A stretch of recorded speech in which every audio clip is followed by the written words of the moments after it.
Europeans who lived 500 years ago knew only a very small part of the world. There was a route into the East, traveled by merchants who brought back Oriental luxuries. But this journey was long and difficult. Some sea captains began to seek a more convenient sea route around Africa, while others, certain that the earth was round, thought they could reach their goal by sailing west. Christopher Columbus, the first sea captain to look for India and China across the Atlantic Ocean, was an Italian serving the King and Queen of Spain. In the year 1492, he found islands which he claimed for Spain. Thinking they were the East Indies, he called their people Indians. Now all the kings of Europe want land in this new world. In 1497, John Cabot, another Italian, crosses the ocean and claims the territory he discovers for the King of England. In 1500, Cabral, a Portuguese serving his own king, is blown off his course and reaches a southern shore, the coast of what is now Brazil. Sailing from the islands discovered by Columbus, Balboa reaches land which he claims for Spain. He crosses it and looks down upon a great new ocean, the Pacific.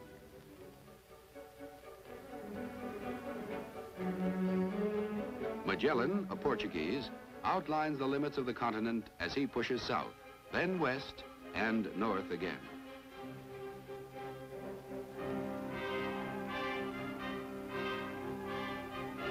The Italian Verrazzano traces the southern coastline of North America. He serves the King of France, as does Cartier, who plants the French flag farther north at the mouth of a great river. It is the 16th century, and all Europe is discovering America, named for Amerigo Vespucci, the Italian who was one of the first to write of the New World. The northern continent is a great wilderness of plains and mountains, of forests, lakes and rivers, stretching from the Arctic to the tropics, between the shores of two great oceans. In the 20th century, 155 million people will make their homes in the United States. But now, fewer than 1 million Indians live in this area, hunting the bison or the deer and cultivating their fields of maize and other vegetables.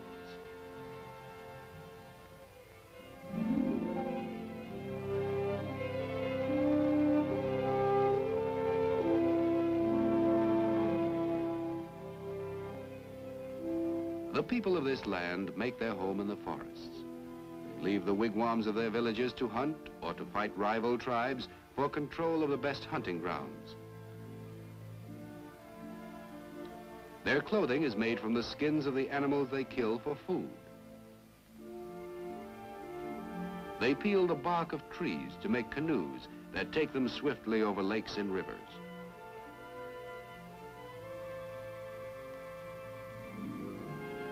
Their tools are primitive, but they have many skills now lost to man. The skills they need for survival in the wilderness.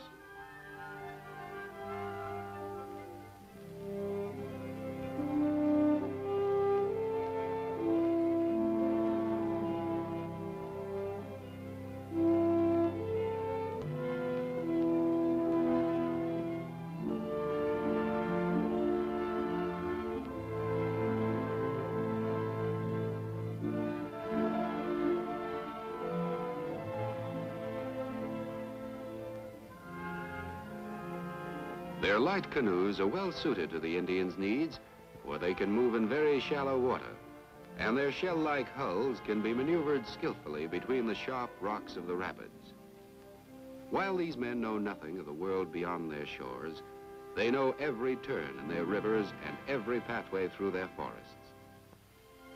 Spaniards are the first to bring European customs to America. They colonized the island discovered by Columbus, then spread over Central and South America. Churches replace Indian temples.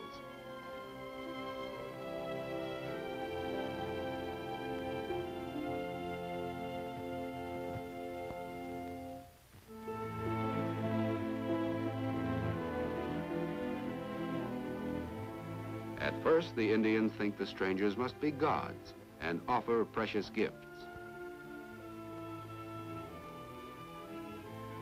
But the Spaniards are only men, men who find wealth beyond their dreams. They see the jewels worn by Indian chiefs, the vases hammered out of precious metals by craftsmen in royal workshops.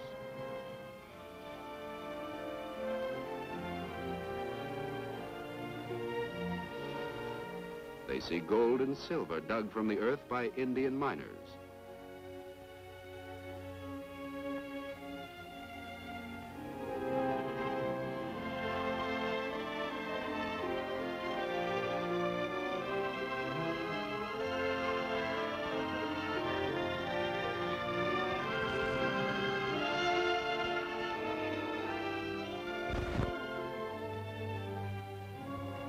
Before long, Spaniards are gathering New World riches for themselves. Fortunes in gold and silver, in sugar harvested on great plantations, are sent to Spain, while shiploads of colonists come from Spain.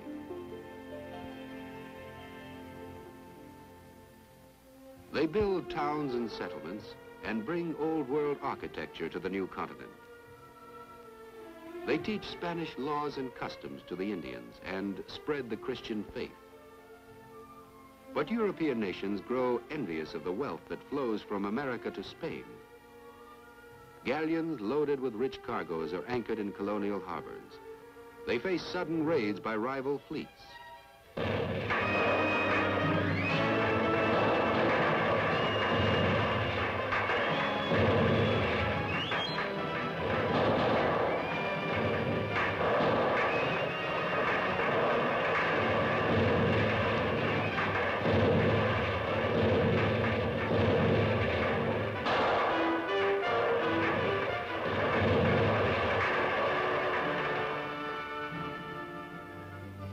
It is an age of daring and of conquest, and victorious English captains are received in triumph at London's Royal Palace.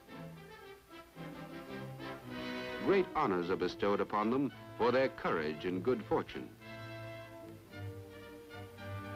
Their stories of adventure in a land of endless wonders kindle dreams in many heads. As she listens, Queen Elizabeth begins to understand that the new world can add to the power and prosperity of the kingdom over which she rules. For now in England, the times are hard for many people. It was once a country where all who tilled the soil could find a simple livelihood. But the lords of great estates have turned farmlands into grazing lands.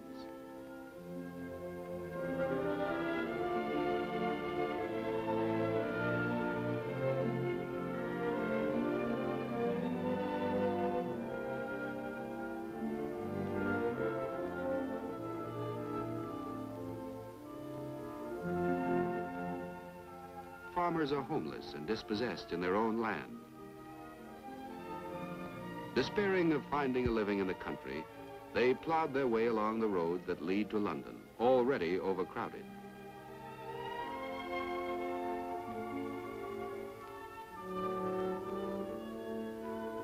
Few newcomers can find work in London's bustling streets, and soon the starving take to begging. But beggars and petty thieves are harshly punished in an age of cruel law. If men disobey the rules of the state church, they may be put to death or thrown into prison.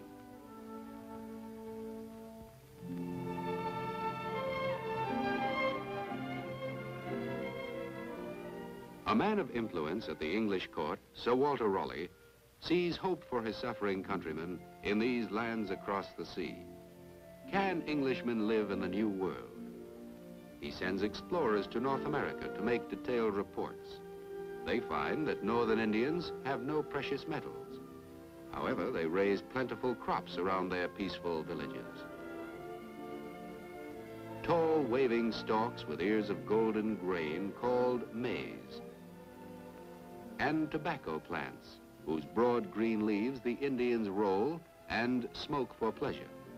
Most plentiful, sweet, fruitful, and wholesome of all the world are the words used to describe the new land of promise.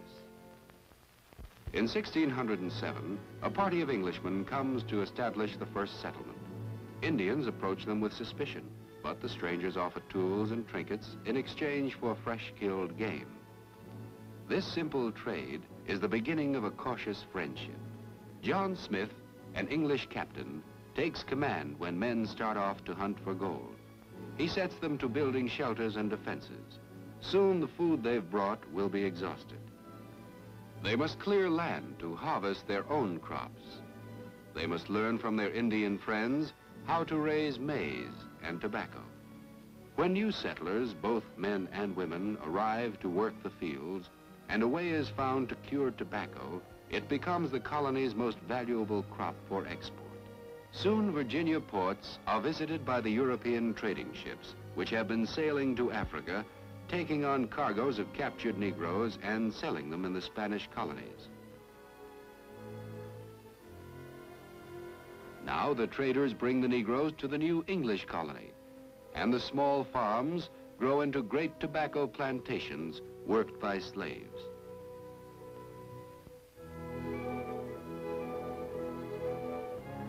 In 1620, a second settlement was started far to the north in Massachusetts, where 100 people landed on a bare and windy shore. Seeking freedom from the English church, their purpose was to live according to God's will as they understood it.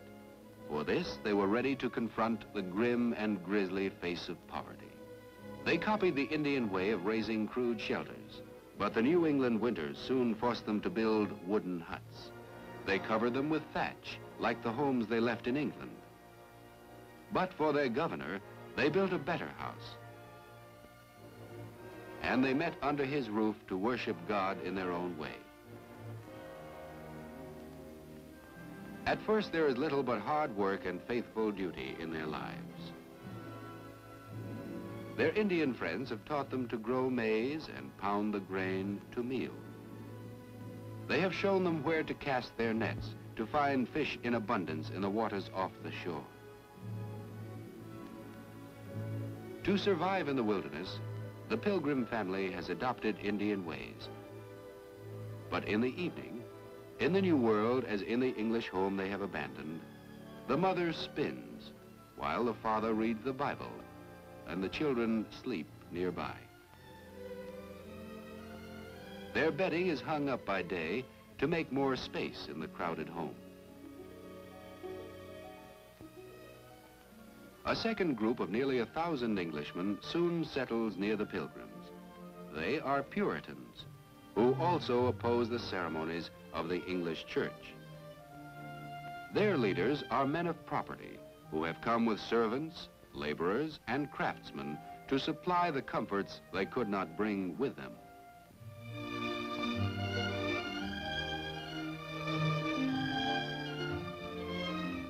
In this colony, religion dictates government. The ministers of the church proclaim the laws and rule the conduct of the citizens. Since they preach that hard work is a virtue, the communities grow rapidly and soon begin to prosper. But to make sure of obedience, the judges impose many of the punishments that drove the Puritans from England.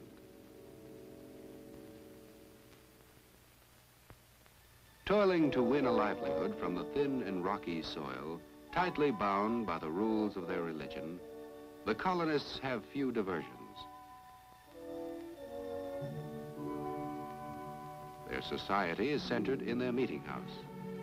Here, ministers teach the religion that shapes town laws passed by the congregation.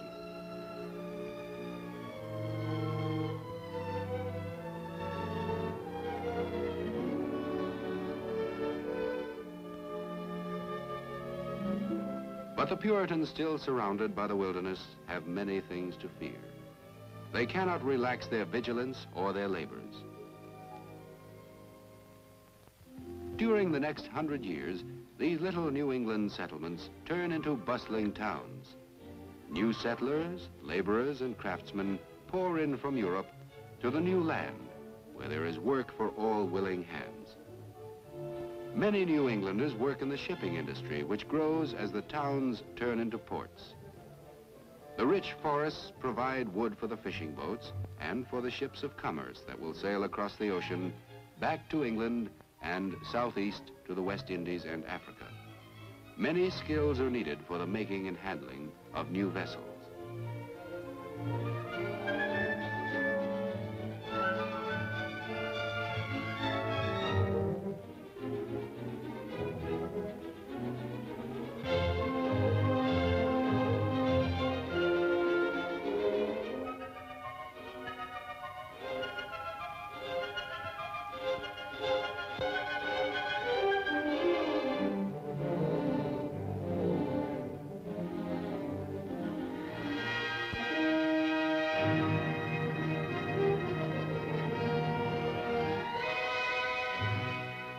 From the beginning, the colonists depended on a lifeline between the New World and the Old.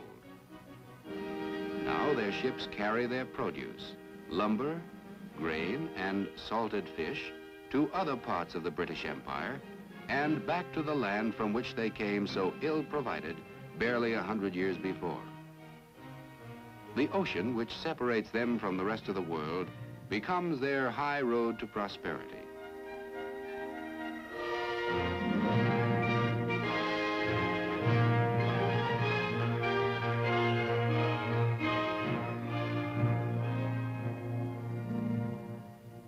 By 1730, a New England merchant can find time from his work to sit for his portrait. His eye proudly surveys the many comforts that he can afford. His wife has become the mistress of a house where luxury is joined to the simplicity of Puritan tradition.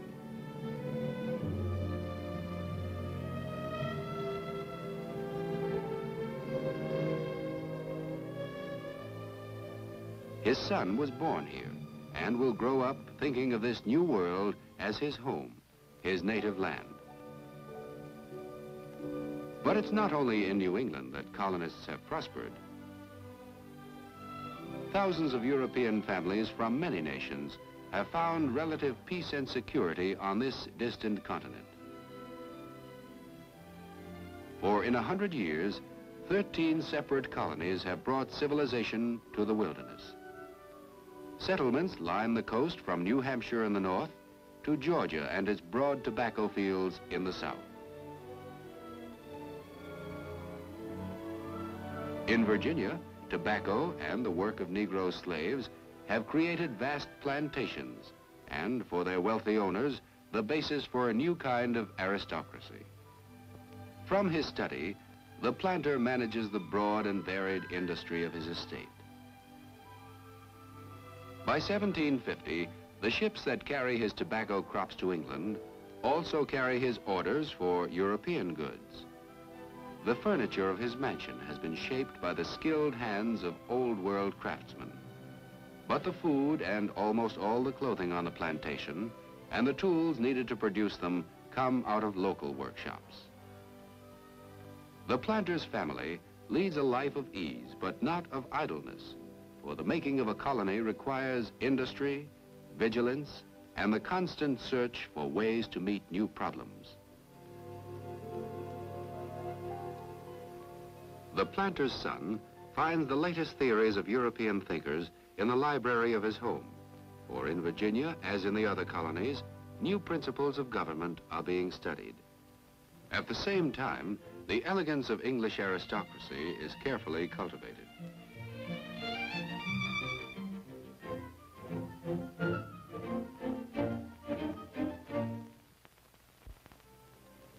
The colony's growing Atlantic trade and the arrival of new European settlers by the thousands is developing great harbor towns, such as Charleston, Boston, Philadelphia, and New York.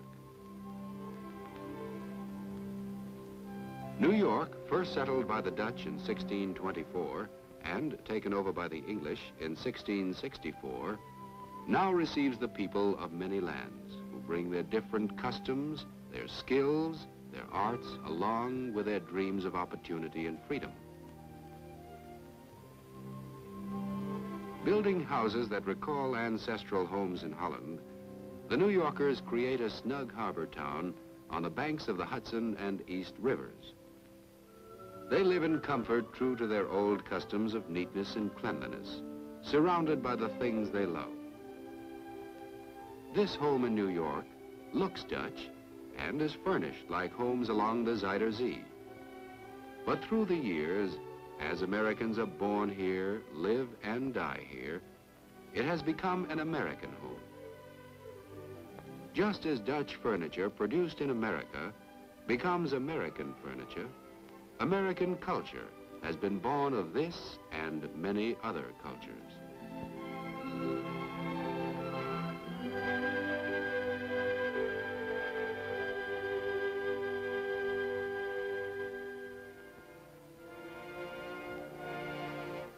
Southwest of New York, land had been granted by the English king to William Penn, a leader of the Society of Friends.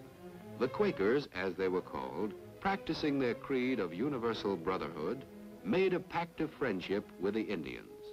Here, through the years, settlers dealt justly with the Indians, and the Indians kept faith with them. The Quakers invited people of other faiths and other nations to join them.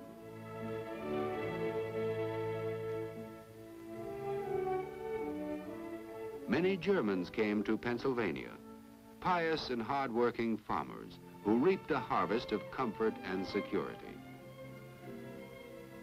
Their contentment is expressed in the gay decorations of their homes. In the new land, old German crafts can flourish. In time, they will be called American, like the German settlers themselves, with their solid virtues and their devotion to religion. The Bible, printed in German and in many other languages, is the book most widely read in all the colonies, just as the church is always the most important meeting place. A man's right to worship, as he chooses, will be the heritage of coming generations.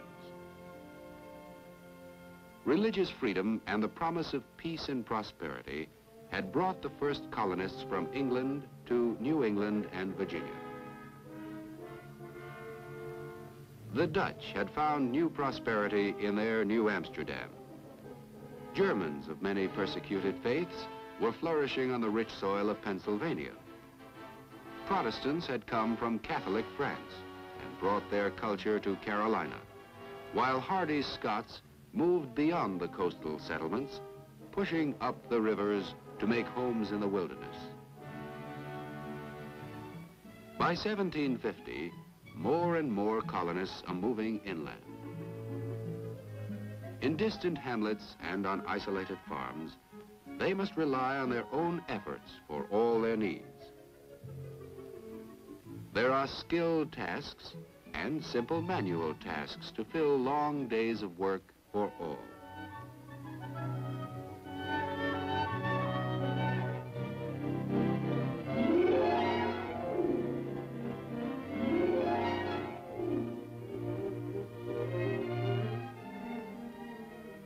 Frontier families have no servants, and there are many mouths to feed. So, resourcefulness becomes part of their character. Gears and pulleys can roast a chicken. Devices like this are the first of many which Americans will invent to meet the shortage of working hands.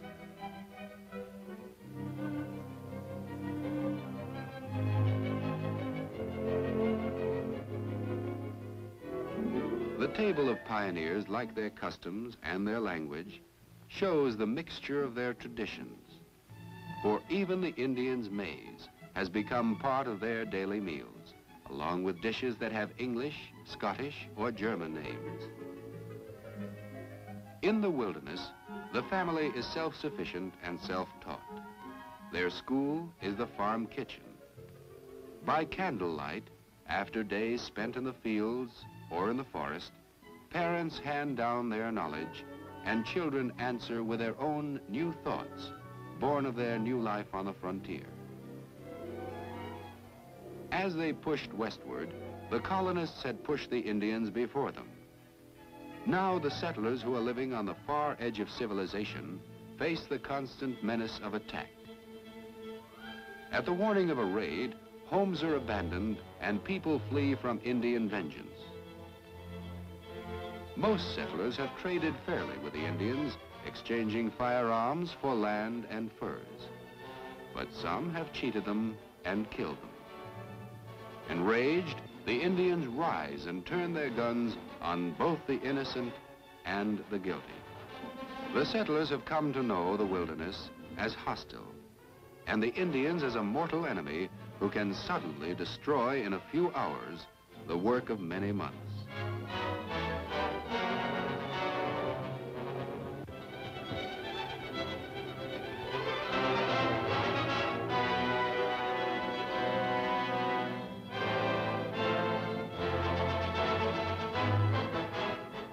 And now, still another enemy appears, for the Indians are often armed and led by Frenchmen. The French, strong rivals of England in Europe, also contend with the English for control of the new continent. While the English were first settling in Virginia, the French were building an outpost at Quebec. In time, the French province reached the Gulf of Mexico. Explorers spread a network of small forts to mark their claims to land. By the middle of the 18th century, the French and English are face to face. But danger does not stop the forward surge of pioneers in search of homes. It is 250 years after the New World was discovered by Columbus. From its coastal towns and cities, from Europe across the ocean, England's colonists are pushing into the heart of the American continent, cutting their way through forests, clearing ground, building log houses, raising stockades and forts, spreading their roots in the new land of promise.